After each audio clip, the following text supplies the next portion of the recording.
Frequency Podcast Network. Stories that matter, podcasts that resonate. I say this a little bit as a content warning, but also because I just don't think it's fair to play it for you out of context. So, here is a U.S. presidential candidate in the final 2 weeks of a close, high-stakes election, using some of his time on stage in front of thousands as well as live on cable television to discuss the size of a dead golfer's genitals. This man was strong and tough, and I refuse to say it, but when he took showers with the other pros, they came out of there, they said, "Oh my God, that's unbelievable." I had to say it. Yeah, so that's what's happening in America right now, and the polls are basically tied. In 2 weeks, this country will choose a president. And in the final stages of their campaigns, both Kamala Harris and Donald Trump are using some unorthodox ways to get their messages out. So who are they trying to reach, and why? If these polls haven't moved much in months, could they really move now? And what is it like to be watching the final days of perhaps the most important election in American history, with so much at stake, just waiting to see if anything matters? I'm Jordan Heath Rawlings. This is The Big Story. Aaron Rupar is one of our favorite American political correspondents. He writes the fantastic Public Notice, which you can find on Substack. Hey, Aaron. Hi, thanks for having me on. You're most welcome. Welcome back to the show. Before we get into as much substance as we can in the remaining weeks of this election, I have to ask you about Donald Trump's weekend with Arnold Palmer and McDonald's and this stuff. What is going on in Pennsylvania? Boy, I wish I knew. It's pretty crazy stuff. Saturday, Trump had a rally in Pennsylvania where he began. It was in Latrobe, which I believe is where Arnold Palmer is from, who, Arnold Palmer being a legendary golfer who passed away in 2016, so a while back. And Trump was trying to pay tribute to him, but he did so in a way that only he can do, where he told this very long story about Arnold Palmer, and then at the end of it, mentioned that one of his virtues, as Trump saw it, is that when Palmer would shower with other golfers, they apparently were impressed at the size of his manhood. And so he discussed this, and it was one of those moments that, led me to thinking if Joe Biden did something like that, there'd be demands instantaneously that he, resign from office or be impeached. But with Trump, it was just kind of another Saturday night. And then Trump followed that up yesterday by doing a photo op at a Pennsylvania McDonald's. Of course, he did this because Kamala Harris worked at McDonald's when she was in college, but Trump has been insisting that this is a lie because there's no paperwork showing that Kamala actually worked there. Of course, local McDonald's aren't necessarily in the habit of keeping detailed paperwork on who works for them, 40 years ago. But leaving that aside, Trump saw this as an opportunity to kind of, portray himself as a friend to the working class, but in a very telling moment from that event. At one point, a reporter asked him if he supported increasing the minimum wage federally, and he dodged that question. So I think that kind of spoke to a little bit of the emptiness there where, it was a stunt, but it did get a lot of coverage, and it's generating a lot of discussion. And as always with Trump, it's hard to tell, whether just the fact that people are talking about him helps him. Sometimes I feel like it does, even though when you kind of unpack what's going on with something like the stunt that he did at McDonald's, I don't think it reflects super positively upon him or reflects policy proposals that he has that would actually help working people. But sometimes just getting attention can be beneficial. And I think that's kind of what was going on with the McDonald's thing. When we talk about the rally and the mention of Arnold Palmer's genitalia, I'm asking you this because I know one of the things that you do is you basically cover almost every single Trump rally, breaking it down on social media for people. And I know we spoke in the summer and we kind of talked, he was talking about sharks and Hannibal Lecter. And I'm asking this kind of like, well, maybe not delicately, but is this getting weirder and weirder, or is it just me? I think it is getting weirder and weirder. I really thought his rally on Saturday kind of stood out in that respect, where the Palmer thing was weird. But what was even more strange was that story that we were talking about that ended with the anecdote about showering, that went on for like 20 minutes, and it got to the point where it was kind of awkward and his crowd, was sort of silent behind him. And this is how he opened his rally. So, I think that part of it, he's a 70-year-old man. And he's keeping a very, very vigorous schedule that would be taxing for someone half his age. Like today, he's doing events across multiple states. He does these rally speeches, which are not like a Kamala Harris rally where, she does like a normal political speech. She'll speak for 20 to 30 minutes. And, she has some parts of it that change from day to day and she'll ad lib here and there. But, it's a typical political stump speech. Right. Whereas Trump, I think, feels like he has an obligation to his fans to do almost these kind of Castro-like, sometimes as long as 2-hour-long speeches that, are just very demanding and taxing for anyone. And I think you kind of couple that with, he has a very insular lifestyle. It's not like he's getting out there and kind of doing meet and greets with people who are, members of the public. It's a very kind of cloistered lifestyle that he has with his advanced age and the schedule that he's keeping. I do think it's getting weirder and weirder, but I think the bar is so low for him in a sense where, the Arnold Palmer thing has already kind of come and gone in terms of the news cycle and people have already sort of forgotten about it. So, this is part of his sort of the alchemy of Trumpism is that when there's just a blizzard of scandals day in and day out or blizzard of, obscene comments, none of them really seem to stick. And I think the people who kind of decide American elections tend to tune a lot of it out. So, we'll see. But I expect it to be a weird couple of weeks here, especially as Trump keeps up a very, very demanding travel schedule, which I think kind of wears him out and makes him weirder.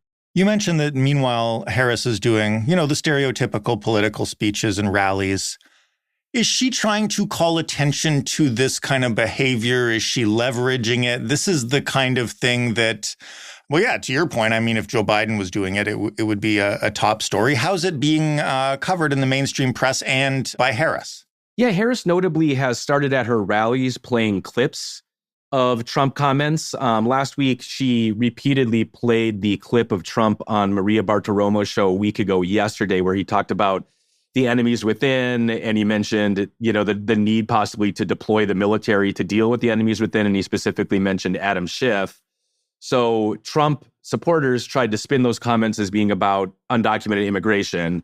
But when you actually listen to the context of what Trump was talking about, it was very clear he was making actually distinction and saying these are not the migrants that he's constantly fear-mongering about. He was talking about, people on the left here politically. And so I think Harris, because these comments don't really break through like we were just talking about, I think she has kind of adopted the tactic of playing clips from Trump rallies to get that out there to her supporters, to get the media to cover those comments. And, she's made part of her stump speech an encouragement to her supporters or to, people who maybe are swing voters to actually watch Trump rallies, to see how weird they are. Because, I do think that the mainstream press has a tendency to sort of sanitize them in the sense that, with the Arnold Palmer comments, the New York Times had a reference in their live blog that referred to that as a Gulf story and did not mention, the broader context of what Trump was talking about, how bizarre it was. And so I think, I think there's almost like an embarrassment with some of these outlets where, they have a hard time engaging with Trump on the merits and they feel a need to kind of whitewash it for their readers. And so the sheer weirdness of Trump doesn't really break through. And so I think Harris has tried to kind of take matters into her own hands by showcasing some of this stuff at her rallies. And I do think it's been somewhat effective because, you get reporters covering the fact that she's playing these clips, explaining why it matters, and then kind of revisiting the stuff that Trump said that may have escaped broader attention when he actually said it. Okay, in the context of all of this, a couple weeks left before Election Day, what do the polls say? Do I even want to know? The polls are very, very tight. And I think that something that's kind of hard for people to wrap their minds around is that polling in races that are this close is not going to be super useful in terms of projecting who's going to win. Polling can tell you if someone is ahead. Some of these races, the Senate races where a candidate is ahead by 7 or 8 points, polling can tell you that someone is ahead. But when it's, a race that might be decided by, a few thousand votes, 10,000 votes possibly in a key state, it's just very hard to kind of tease that out in any sort of predictive way. There's too much noise. And so, I think the way that this is shaping up really looks like a coin flip election where I think the vast majority of the polling shows Kamala Harris winning the popular vote. So it seems kind of hard to imagine she won't win the popular vote.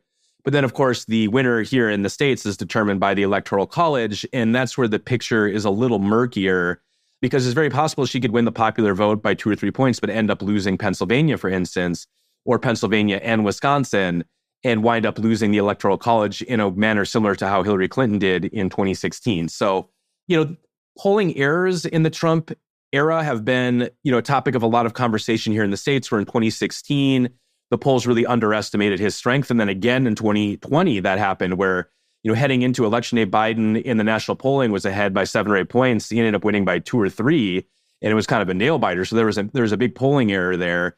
And since then, pollsters have made attempts to correct for that by, changing their samples to reflect, including more Trump supporters, changing the demographic breakdown of people that they poll. But I think there's still really an open question as to how effective those adjustments have been.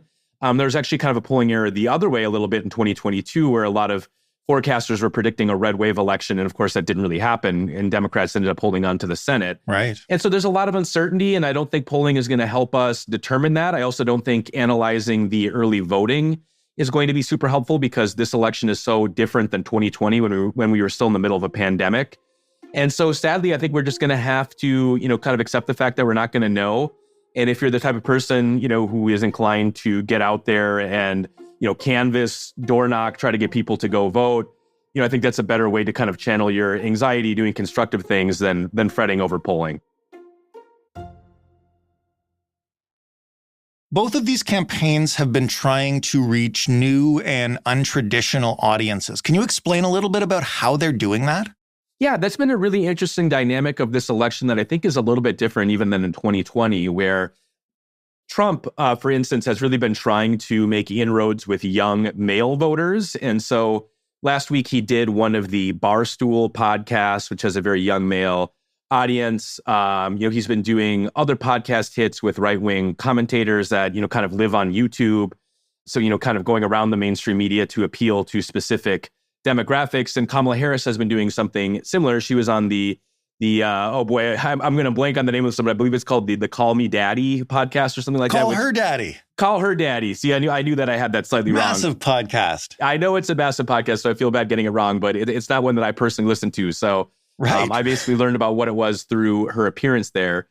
And she was on The View recently, which is a little more of a traditional format, but, appealing to women. And so both candidates have, kind of tried to shore up either areas where they want to make inroads or, try to kind of consolidate their base by doing non-traditional media.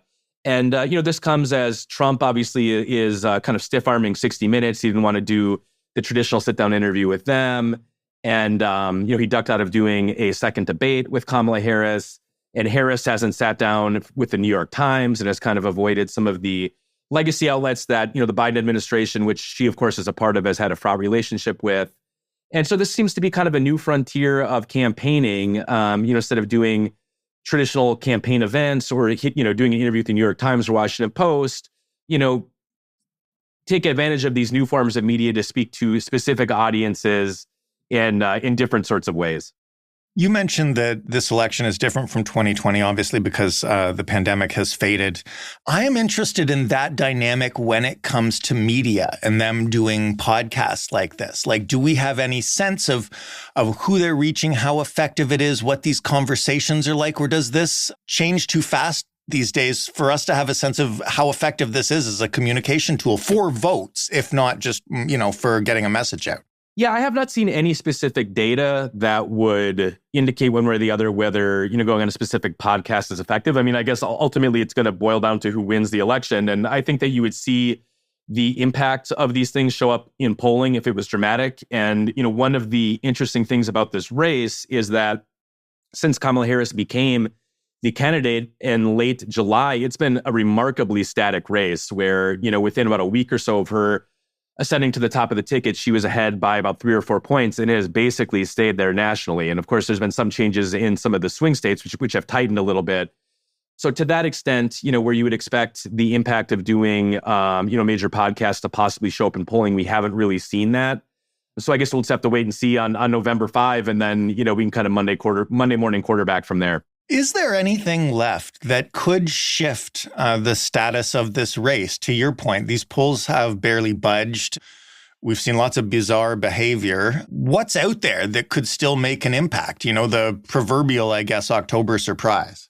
Yeah, so last week, Kamala Harris was working really hard to make direct appeals to Republican-leaning voters, and she's hitting the trail with Liz Cheney, which is another example of trying to, kind of make a pitch to one of the last constituencies that is unpolarized, so to speak, which are kind of these like center-right voters. So along those lines, I think, we've seen Mark Milley, a former top general under Trump, who in a book described Trump as being fascist to the core, which has got some pickup. And I've seen, people kind of urging people like Milley or John Kelly, Trump's former chief of staff, to get in front of cameras and, kind of make an endorsement of Kamala Harris and be a little bit more public about it. Would something like that really make a huge difference at this point? I'm not totally sure, but it seems like the Harris campaign has identified these center-right voters as, one of the last population groups or voter blocks where she could pick up a percentage point or two maybe, and that would really make a difference. And on the other side with Trump, of course, in 2020, we had the Hunter Biden laptop, which Trump tried to make a big October surprise, but it fell kind of flat. And this year, I wouldn't be surprised if, something like that came up where he tried to create some new scandal out of whole cloth to smear Harris with, but it's really hard to know what that would be ahead of time. It seemed like he tried to do a little bit of that with the hurricanes that hit the southeast of the country, lying about the FEMA response and trying to make it seem as though the Biden administration was actually slow-walking disaster relief to kind of punish Republican voters, which of course didn't happen and wouldn't make any sense because those are states that Harris needs to win. And I do think that, the polls have tightened in the Southeast a little bit. So I'm not exactly sure what accounts for that, if some of Trump's lying kind of broke through or if there's something else going on there. But it's hard to imagine in a race that has been sort of this, I don't know if ugly is the right word, but, it kind of feels like Trump has already emptied the bag on Harris in terms of oppo. So I'm not really sure what else he has left, but, maybe it could be something that's responsive to news events. I mean, God forbid that the war in the Middle East escalates to more of like an open, hot confrontation between Iran and Israel. I think something like that could potentially benefit Trump, and Trump has been very open that he's speaking on a near daily basis with Netanyahu. So, there could be kind of global events of that sort, that could kind of destabilize things or inject an element of chaos into the race that I think would help Trump. But again, this has been a very, very static race, and I think we're seeing that based on these highly targeted pitches that each campaign is making to voters that they think they can, make gains with. But I have a hard time seeing, this race, which has been very static, changing in a dramatic way over the last 2 weeks. What will you be watching for then as we get down to the final hours? Yeah, I mean, we're kind of nearing a point now where I'm not sure how useful polling is because so many people are voting early. Right. There's a lot of votes that are being banked. And so, if you've already voted and then something happens that maybe would change your mind, I mean, it's kind of too late, obviously. So, I'm just watching as part of my beat all of the campaign events to kind of get a flavor for what the closing messages are. I mean, obviously, we talked about Trump's weekend, and I didn't foresee his closing message being discussing the genitalia of golfers, but here we are. And on the Harris side, I think she's making kind of a pitch to patriotism, to, the sense of duty that, center-right voters might have to defend the Constitution and vote for her. So that's kind of, I'm very kind of tuned into, the messaging more so than the prognostication or the early vote totals and things like that. And, I think we're kind of in a weird liminal state right now where I'm not sure how much anything that happens at this point matters. But, we're all kind of, the stakes are so high that, any indication here on the margins that, something could be good or bad for these campaigns could make a huge difference. And so, even if it turns out that developments over these last 2 weeks don't matter and that, the cake is already baked, so to speak, I'm watching all these campaign events just to get a flavor of what the campaigns are saying. Last question for you. And we up here in Canada have a small benefit of being a little bit removed from this, even though obviously it's a huge impact to us. So Canadians are paying close attention. But I'm wondering just what it's like for you to be in that kind of liminal state you just described, with an incredibly tight race that you described as possibly a coin flip, knowing the stakes of this election and everything that will happen immediately after the polls, to be sitting here waiting now for, I guess, just the result. Yeah, it's really strange. Just personally, my family and myself, we're kind of in between situations with housing. Like, we have a lot of housing uncertainty right now. And honestly, the election is kind of a big factor where, if Trump wins, I think, my willingness to maybe return back to the Washington, D.C. area will be a lot less than it would be otherwise. So, there's kind of a lot riding personally on this election. And that's just kind of one small slice of life. I mean, if you are a dreamer in this country, the dreamers being undocumented immigrants who have lived here since they were babies or kids, you can imagine that, your whole future might be riding on this thing. Trump has been talking very openly about deporting immigrants who are here who have legal status. Some of the Haitian migrants in Ohio, where, they've obviously become kind of a front line of demonization as Trump makes his case, fear-mongering about immigration. These people could have, they could be deported if Trump wins. And so, I think it's going to be incumbent upon all of us, like you kind of alluded to, and like we talked about earlier. This is a coin flip election. So I think it's going to be incumbent on Americans to kind of think through, what they plan to do if Trump wins. We're all going to wake up the next day and it's not like life is going to end. And I think it's going to be very important for Americans to, remind themselves that, solidarity with people who are at risk because of Trump's policies is going to be very important, and to try and keep an open mind and an open heart. I think if Kamala Harris loses, there's going to be a lot of recriminations, a lot of second guessing, a lot of blame, as to why that happened. And that's natural. But I think, ultimately we're going to have to try to, maintain a sense of solidarity and care for our neighbors, and understand that it won't be the end of the world. And we're going to have to make the best out of it. I think a lot of people thought that the world was ending after Trump won the first time. And certainly that was a very, very tough 4 years, and many lives were lost, in particular because of the COVID response or lack thereof. So it'll be difficult times, but, we'll just have to forge ahead, and hopefully it doesn't come to that, because, I think there are good reasons to be optimistic about Harris's chances. I just think that the fact that the election is so close is really difficult for me to wrap my mind around. And I think that's the case for a lot of other Americans who think like I do as well. Aaron, thanks so much for this, and good luck the next 2 weeks. I appreciate it. Thanks for having me on. Aaron Rupar, the author and editor of Public Notice. That was the big story. For more from us, including previous appearances by Aaron and other American correspondents, you can head to thebigstorypodcast.ca. We would love some feedback on how we cover the U.S. election. Frankly, I'm not sure what to make of it right now, so I just ask Aaron what the hell's going on, and that's what he tells me. But if you have a better idea, by all means, we're always ready to hear it. The way to do that is with an email to hello@thebigstorypodcast.ca or a phone call to 416-935-5935, where you can leave us a voicemail that I and Joe will listen to personally. We may not agree, but we'll listen. And, of course, you can find The Big Story in all of your favorite podcast players, which includes Seeker, Seekr, if you haven't checked it out already. Thanks for listening. I'm Jordan Heath Rawlings. We'll talk tomorrow.